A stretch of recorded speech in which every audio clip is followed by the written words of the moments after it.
긴급 재난지원금 대상을 놓고서 여당과 정부가 계속 엇박자를 냈었는데요. 국민 70%만 주느냐 아니면 100%다 주느냐를 놓고 줄다리기를 벌였었죠. 그런데 국민 모두에게 지원금을 주는 방안에 합의를 이루었습니다. 지원금을 받지 않고 기부하는 사람들에게 세액공제를 해줘서 추가 국채 발행 부담을 덜겠다는 건데요. 국회 연결해서 자세한 내용 들어보겠습니다. 이승배 기자. 네, 국회입니다. 네, 여당이 소득 하위 70%만 주자는 정부를 설득했다는 이야기로 들리는데요. 자, 정확히 어떤 겁니까? 네, 더불어민주당 조정식 정책위 의장이 오늘 오후에 긴급 간담회를 열고 밝힌 내용입니다. 정부와 민주당이 국민 모두에게 긴급재난지원금을 주기로 합의를 했다는 겁니다. 민주당 요구대로 국민 100%에게 지원금을 주려면 재원, 그러니까 추가 국채 발행이 부담이 됐는데 그걸 해결했다는 겁니다. 핵심은 기부금을 통한 세액 공제입니다. 정부 지원금을 받지 않고 기부를 하는 사람들에게 그 액수만큼을 세액 공제로 돌려주겠다는 겁니다. 그만큼 재정 부담은 덜어지게 됩니다. 민주당은 사회 지도층과 고소득자 등을 중심으로 자발적 기부 캠페인을 벌인다면 충분히 가능하다고 설명을 했습니다. 그러면서 야당도 적극적으로 나서서 국민적인 캠페인으로 확산이 된다면 더 큰 힘을 받을 거라고 말을 했습니다.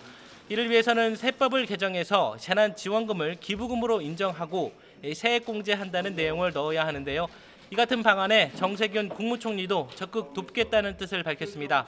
정 총리는 긴급재난지원금과 관련해서 고소득자 등의 자발적 기부가 가능한 제도가 국회에서 마련이 된다면 정부도 이를 받아들이겠다고 발표했습니다.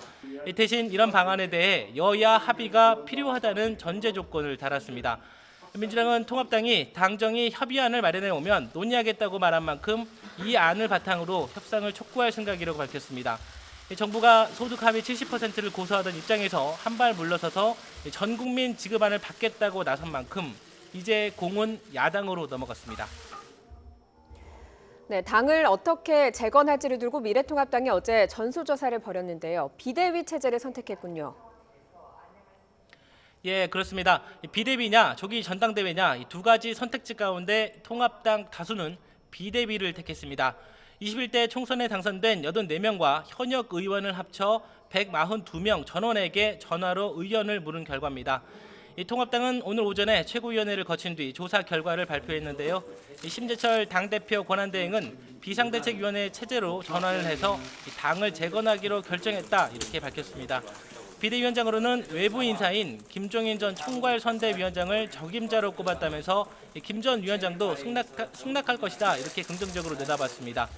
급한 대로 큰 줄기는 잡혔지만 비대위를 언제까지 유지할지 등 세부 내용을 두고는 당내에서 이견이 분분합니다.